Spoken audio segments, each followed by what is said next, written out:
Welcome to the newest episode of Beyond the Fame with Jason Fraley. I'm your host, Jason Fraley, picking the brains of the top filmmakers, musicians, and artists of our time. KT Tunstall performs live this Sunday at the State Theater in Falls Church, Virginia. We spoke about her biggest hits, from Suddenly I See to Black Horse and the Cherry Tree, as well as overcoming hearing loss to record a trilogy of albums about mind, body, and soul. Hi, Jason. This is Katie. How are you? Hey, thanks so much for taking the time to call into WTOP.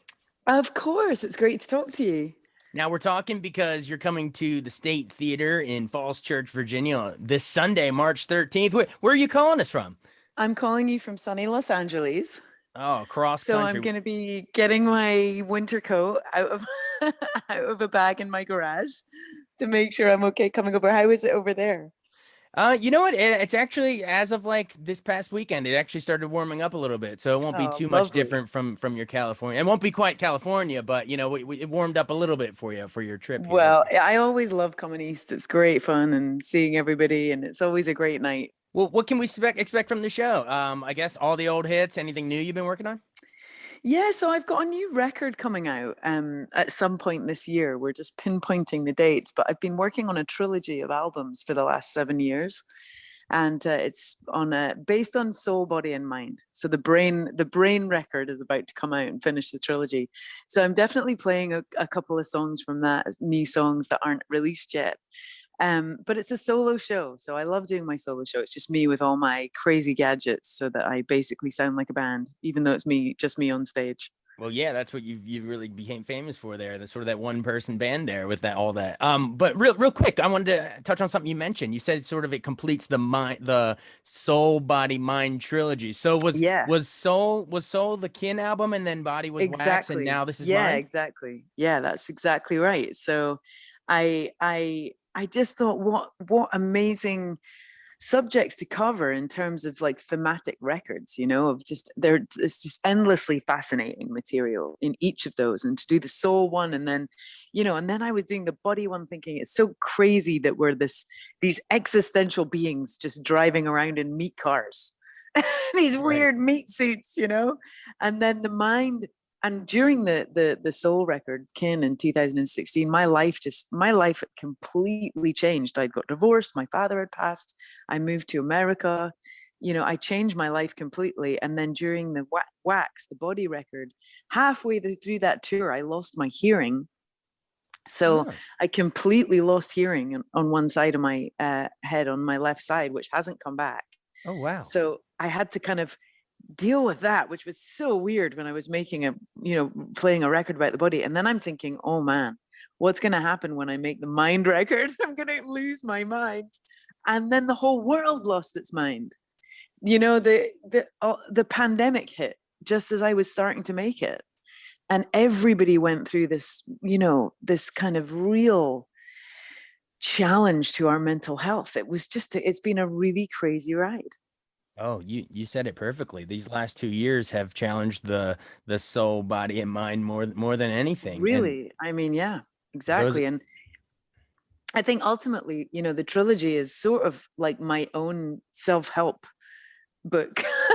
It's kind of been very therapeutic, like diving into these personal subjects, and in some ways, it's like it's kind of cool having this soundtrack to becoming quite a different person at the end of all of this, Absolutely. Like, yeah, like literally, like physically, hearing is one side out of one ear now. I mean, it's a transformation for you. Do you? Yeah. I mean, if you don't mind, take me into a little bit of what that's like to be when, not only when you're singing, did it initially sound different to you? Did it sound weird to hear yourself half, and then playing music back? Like it's totally different now.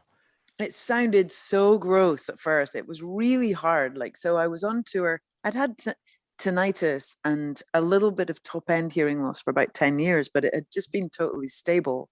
And it wasn't from anything. I think it was just from overdoing it, just from stressing out my nervous system, from touring too hard and working too hard. And I was just in the middle of a tour, and it wasn't anything specific.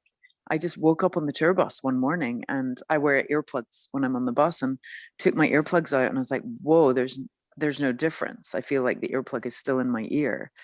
And at first, so I always hated listening to music with just one earphone in.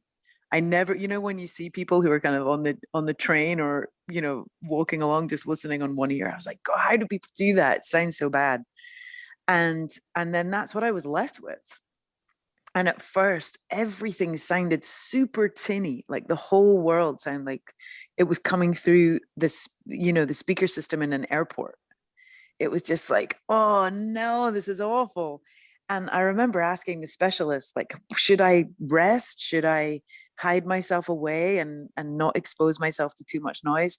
And I got the best piece of advice ever. And he said, no, do go out and live the noisiest, craziest life you want to live, because your brain has to get used to what you want to do. And if it gets used to you being a hermit, everything's going to be hard.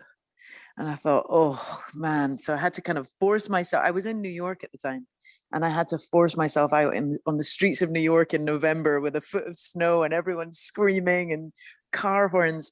And I would find that I was just like passing out every hour. I would need to sleep for like 10 minutes because it was just so much for my body. And then it took probably about 3 months. And I really just, my brain and body just recalibrated. And now I'm, a couple of years later, well, more than that now, but I'm back to playing, recording, making records. It's all good. It's definitely different, but I can do everything I could do before. Wow. Yeah. Well, it's Yeah. sort of your new normal now New after a normal. couple of years. The only thing that's really annoying, and my boyfriend and friends all make fun of me, is I can't locate anything. So you lose your locational hearing. So Oh, you like don't know where, echolocate, like yeah. dolphins, Yeah. echolocation. Yeah. So if we're at Disneyland together and you're calling my name, I have no idea where you are. And so so if I lose my phone, I'm stumped. Like I can call it and I have no idea where it is. Wow, I never even Yeah, thought about that. Yeah, I I mean, it's know. true. You went from stereo to mono, I and now am you're now trying to figure it out. But KT Tunstall. Exactly. wow. But by the way, so I'm also a movie critic here at our station, and Oh, no tell way. tell me, yeah, tell me you've seen it came out like 2 years ago, Sound of Metal. Sound of Metal. Yeah, I watched that when it came out because it came out it was in that Oscar season, right? And I remember kind of going in with some trepidation, thinking it was gonna be pretty hard to watch. And actually, it made me really grateful because my younger brother was actually born profoundly deaf, so he can't Mm. hear in either ear, and we're not biologically related, so it's not it's not a hereditary thing or anything. But I remember when I told Dan, my brother, about it, and he just like played this little violin and was like, "Oh, poor you can't hear in one ear." Right. Because being totally deaf is just a completely different world. It's not even comparable, because I can still do everything that I did. And so watching that movie, which I thought, Riz Ahmed was amazing in, um, it really shows you what happens when you completely lose that sense and you're cut off. And so I was just very, very grateful that I still able to do everything I could do before. Oh, absolutely. Yeah, between Sound of Metal and then obviously Coda this year trying to do an Oscar upset. I mean, we're starting to deal with the idea of hearing versus deaf communities, and it's, yeah, Yeah. I'm glad we're finally So I going mean, there in society. yeah, me too. And it's really interesting because, as I said, I grew up with it. So my brother had a cochlear implant when he was 23, which is really old. Usually it's a kid will have it. And there's definitely a lot of controversy in the deaf community around cochlear implants, because many deaf people don't want to feel like there's anything needing fixing. They're happy deaf and they were born deaf and that's the way they are, which I completely understand. It's just hard because they're living in a hearing world. Yeah. So it's a really fascinating kind of, I think, disability in general, and it really comes down to a lot of I think a lot of acceptance and a lot of understanding and asking questions, and as an able-bodied person, speaking to someone who has a disability and asking them about it. Yeah, absolutely, absolutely. Well, you mentioned your brother. Real quick, I love to chart sort of your musical journey here. So I know you're born Yeah. in Edinburgh, Scotland, in the Yeah. 70s, and you were adopted by David Tunstall, who was a physics Yeah. lecturer, right? And your Yeah. mom Rosemary was a school teacher. Just tell me about sort of growing up in Scotland, and I guess it was also in California. Some of your earliest memories too, right? For sure. So I thank you for doing the research. It's That's amazing. my job. Yeah, it was a really interesting melting pot of a family, because I was definitely the black sheep when it came to music and being a creative, because my parents were very academic. But the really cool thing about my mom and dad was that which maybe sometimes doesn't happen in a biological family, was that they didn't know where me and my older brother were from. We were both adopted. They didn't know what our talents were going to be. They didn't know what we were going to like. Right. So they were really sensitive about that. So they would just let us try anything. So if we wanted to go and try out badminton or trampolining, or we were very lucky in that they kind of encouraged whatever it was that we were interested in. And I kind of got into theater when I was really young, so for a long time I thought I would be an actress. Oh, like school plays and stuff? Yeah, and like little kind of musical productions and stuff. And then I got to like 15 and I was like, wait a minute, I don't want to be saying someone else's words and I don't want anyone telling me what to do. So that was when I decided I would be a musician instead of an actress. But yeah, my dad had got a sabbatical over to UCLA. So we moved to LA in 1979 for a year. And that was, I guess, because of this like complete change of scenery. That was when my memory started. So my first memories are of California, living 10 minutes away from where I live now, actually. Oh, wow. Yeah, you kind of came full circle moving back. Came back. Yeah, I returned. I think it imprinted on me. Yeah, exactly. Those early memories, something Yeah, inside you made you want to return. definitely. But yeah, so you did the Scotland and California thing, growing up, but then you didn't went by the time you graduate high school, you're in Connecticut and you're busking around Burlington, I Vermont, know. home of Bernie Sanders, I think, Burlington. Exactly. Yeah, for But sure. memories of just sort of those early busking days. Yeah, everyone loves to hear the starving artist, rags to riches, sort of before you become famous Yeah. sort of stories. But what was it like Well, busking around New England? it was totally true. I'd started busking in Scotland and then gone down and done a little bit in London. Some of my friends in my local town in St Andrews had done that for years, and that's how they existed. They played on the street and they made money. And it was very bohemian, and it was basically just a super lo-fi life where you didn't have new clothes or go to restaurants or take vacations. It was just kind of hand to mouth, scrapping by and loving being a musician. And I really, really loved that life, even though it was not, even though it was frugal and there wasn't spare money. I really, really enjoyed it. I felt very alive. It felt very present, and it felt full of passion because we were all just making music. And then I got a scholarship over to do my senior year of high school, weirdly, in this like super posh boarding school called Kent in Connecticut. And that was kind of where I first started going to gigs, because where I grew up, it was very, very kind of secluded and a good bus ride away from any city. So I remember going to see the Grateful Dead and going to see Fish and I saw Van Morrison and Ani DeFranco and, all this. And I had my first band at that school. And I think playing on the street really teaches you that it's your job to engage an audience. I get kind of like worked up a bit when I see buskers playing on the street and they have an amp and they're like turned up to number 11. I'm like, you're missing the opportunity of learning how to engage people without forcing them to listen to you. And I think that that's a really good skill. Of you've got to be good enough to make people stop and listen, because they're not paying to see you, and they're not, and if you're not using amplification, you can't like just blast their face off. Right, you have You to have to be invite them really, in with yeah, your you have actual to be talent. good, Yeah. you have to be entertaining.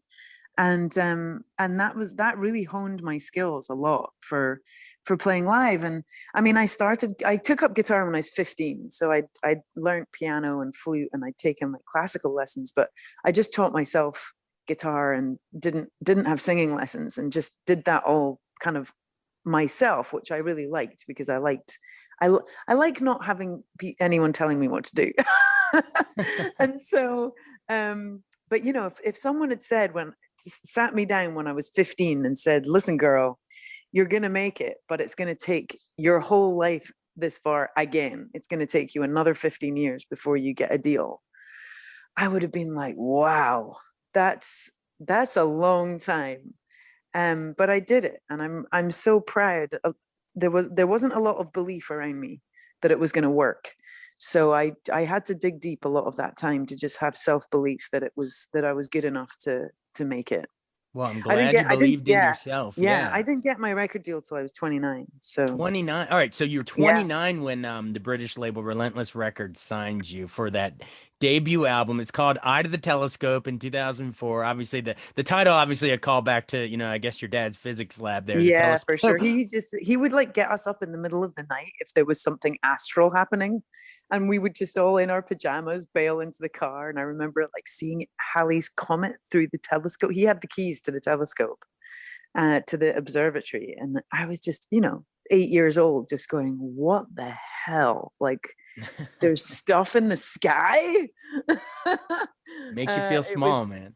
Yeah, it was. And I kind of liked that. Like, I've always, ever since being a kid, and I guess with my dad's kind of, cosmic stewardship, I've always enjoyed that feeling of feeling small. It's like, wow, it doesn't really matter what I do, but then it does. And just always, I think it keeps you humble, but it also, makes you feel part of something bigger. Right. I really Exactly. love that. Exactly. Well, we have to. My listeners will kill me if I don't mention. We got to mention the two massive, massive songs that came off of that album. Yeah. I guess first, tell me about writing Black Horse and the Cherry Tree. I mean, with that woohoo. I know, that was a crazy story. So most people sort of are, popping champagne and incredibly excited when they sign their record deal. I was actually kind of really depressed when I signed my record deal, because I'd spent a long time. Part of the reason I signed my deal so late was because I didn't really want to sign a record deal. I wanted to stay independent. And all my kind of bohemian music friends that I had in Scotland were kind of quite anti-record label, because it was kind of signing your soul away. And so it was, which it kind of can be if you sign the wrong deal. It's, they're making money and you're making art. It's never going to be a super harmonious relationship, unless you just want to make money, and then it's great. But I was always wanting to kind of do my own thing and not necessarily do the thing that was going to make the most money. And, so Black Horse was kind of like a very automatic writing response to feeling very conflicted about signing this deal. It was kind of like, I felt like I was signing a deal with the devil. And then, and the thing was that I made the record and the record was finished, but I wrote Black Horse after the record was finished. And I'm thinking, oh, this is the single for the second record in the bag, And then I got the call to go on Jules Holland, the TV show, which is like an amazing holy grail TV show for musicians in the UK. It's on the BBC, I think. Yeah, exactly. And they have like five or six different artists on per show. And Nas, the rapper, had pulled out, and they asked if I wanted to take the spot as a new artist. I was like, yes, definitely. Right, but we only had like 24 hours in advance, right? Notice? Exactly. So I had to like jump in a van, get down to London. And the other artists on that show were Anita Baker, Jackson Browne, and The Cure. Oh my gosh. It was crazy. And so I'd written this new song, and my label boss said to me, play that weird horse song, the woohoo song. And I was like, but it's not on the record. He said, don't worry about it. Trust me, play that song. And so I played that song, and it went crazy. And the first 10,000 copies of Eye to the Telescope have the audio of the Jules Holland show on it, because we didn't have a recording. Oh, wow. And so it was just you, the one, the one man band thing we're talking about. Yeah, it was just with my loop pedal, but because we had to kind of rush release, because I'd got that opportunity, we literally didn't have a recording of it. So the first 10,000 copies of that record are really valuable, because they've got a different version of Black Horse on them, and it's just a live feed audio from the TV show. It's like a collector's item. It's just you, what was it, Exactly. a guitar, a tambourine, and your loop pedal up And there. my loop pedal. Yeah, exactly. Wow, wow. So, Yeah. so there was no one in the audience wanted you to do Nas's Illmatic or anything? I mean, I should have, right? What I should have done is I should have done a mashup with a Nas track and done a breakdown with rap in it, but I just didn't have time, unfortunately. No, I think you chose right. I think it all worked out. But Yeah. real quick, by the way, I want to ask about Suddenly I See in a second, but real quick, when you're doing that loop pedal thing, like describe it for like maybe a layman or like our Yeah. listeners, like how exactly is that done? Because I think I've seen other people, Ed Sheeran, you see other people do it, but like it always Yeah. blows my mind. It's really, really simple and it's really, really cool. And so it's called a loop pedal. And basically, you have a little box at your feet and two buttons. And the left button records, and the right button, you stop recording and it plays. So basically, there's loads of different ones. Some of them you can save stuff, some of them will make it in time for you. I like using a really old school one that has no features. You're literally pressing a button, playing something, it records it, and as soon as you hit that play button, it just plays back exactly what you just played. So when I press record, I'd seen people do it with like playing guitar and looping guitar parts, and I'd seen people using their voice. But my eureka moment was I'd never seen anyone bash their guitar and use it as a drum kit. And I thought, surely if I just hit my guitar, it's going to sound like a drum kit. I did that and it sounded terrible. And so I ended up like doing this really weird spaghetti junction thing where I could use an equalizer and a little desk at my feet. So I could basically EQ the sound to sound like a drum kit. And then I was off and away. And so you put the beat in, then you can put some percussion in, then you can layer over it with some backing vocals. It's super fun. And and the reason I like using a simple one is that anybody watching can understand what's going on. Because if it gets too complicated, you might as well just be playing a backing track. People need to see what you're doing. And I get it wrong all the time. And it's like people's favorite part of the show is when I mess up. They're like, yeah, I because loved it it when you means you're made a there, you're mess of seeing that something song. raw and real, Well, it's So live, it's real, and it's yeah. not going to happen the same way the next night. And it keeps me on my toes. And definitely for this new record, the new record about the brain it's a lot of percussive patterns because I wanted to kind of represent all the pattern learning of the brain. So I'm going to definitely have to add some fun stuff to my box of tricks for the next album. So the loop pedal and everything will be there at the State Theater. Definitely. Okay, great. She's definitely coming for sure. Definitely it's a she for sure. Well, for As sure. long Well, as if you guys can supply the power and the socket, then we can do the gig. all right, bring the power in the socket, State Theater. KT Tunstall's ready. Well, real quick, as promised, I have to ask about Suddenly I See because I was off the same album, also off of Eye to the Telescope. It's obviously this female empowerment. It's been played in political campaigns and Yeah. everything, but it was a tribute to Patti Smith, right? Yeah, it was a really amazing experience writing that song because it's literally just the whole song is about the Robert Mapplethorpe photograph of Patti Smith on the cover of Horses. I was just sitting in my basement apartment in London looking at this album cover that I'd seen many times before, but I'm just listening to Gloria, looking at this photo, and it was just this gaze from Patty where she's not trying, she's just being, and she's almost kind of challenging you from that photo, from the gaze, just going, who are you, what are you bringing to the table? And at that point my record wasn't out, and I'd been trying for so long, and the trying in itself is just kind of exhausting. You want to be doing, you want to just be being, you don't want to be trying to persuade other people and trying to get people to come to your shows to see you so they can sign you. And so I just was like, that's what I want to be. I want to be a woman just being and doing. And I just and I think it would be very interesting to put a collection together of songs that have been inspired by photographs, because I think they're a very powerful medium.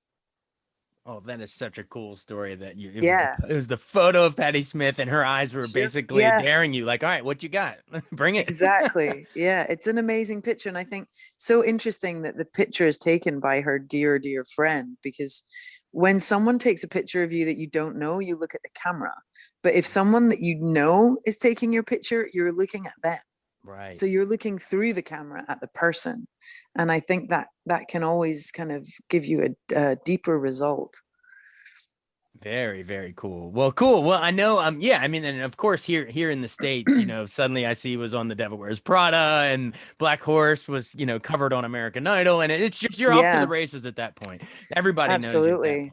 So, and you And get hey, great. I'm gonna get to play those songs in the White House at the end of April. Wait, what? Seriously? I'm playing the White House Correspondents' Dinner. Whoa, that's I incredible. know. And so all the way from a little basement apartment in London to the White House. So That is cool. so cool. Well, wait, So who's cool. who's hosting it? Don't they usually have a comedian hosting it? They do, and I don't know who it is yet. So that it'll be really fun. I'm part of the Creative Coalition, which is an LA-based organization that basically helps raise funds for the arts. So I'm going as their guest. But can't wait. But it's so cool when you have these amazing things, songs that just take you on these adventures. It's like they are now taking me on adventures. I Absolutely. wrote it and it doesn't belong to me anymore. And they're like Rudolph pulling the sleigh. I'm like, where are we going? And we played New Year's Eve in Times Square at the And end then of you'll be on the last year. island of misfit toys. Yeah, exactly. Just crazy. Wow. Well, Really an amazing experience. I just looked it up. I think it's Trevor Noah hosting it. That's a big Oh, is deal. it? Wow, I think so. Awesome. At the correspondence dinner, yeah, I don't know, but that's at let me see. It says at the Washington Hilton. Is that different from the White House event you're talking about?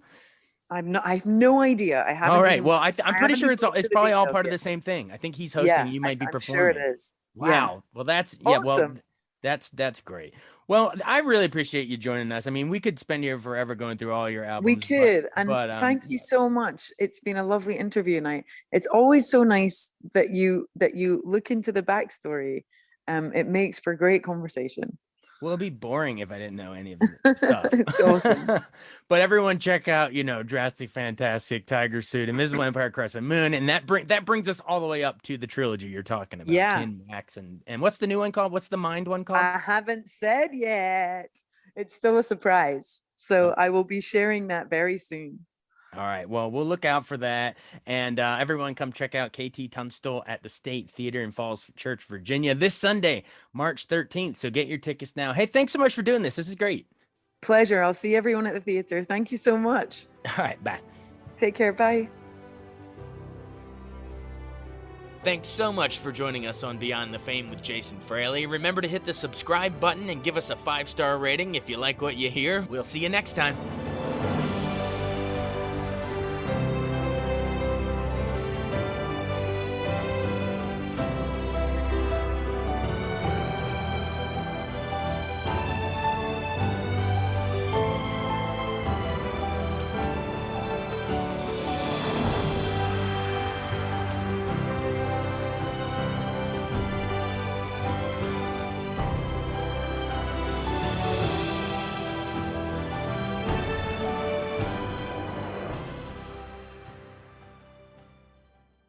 I wanted to take a second to tell you about an app I really enjoy. Living in the DC area is great, and Podcast DC gathers all of the local shows that I like all in one local app. Health, sports, local news, politics, and so much more. Podcast DC is the new local app with hundreds of DC area podcasts to choose from. I can earn exciting rewards just for listening and share the podcasts I love instantly. Available in the App Store or in Google Play, listen local with Podcast DC.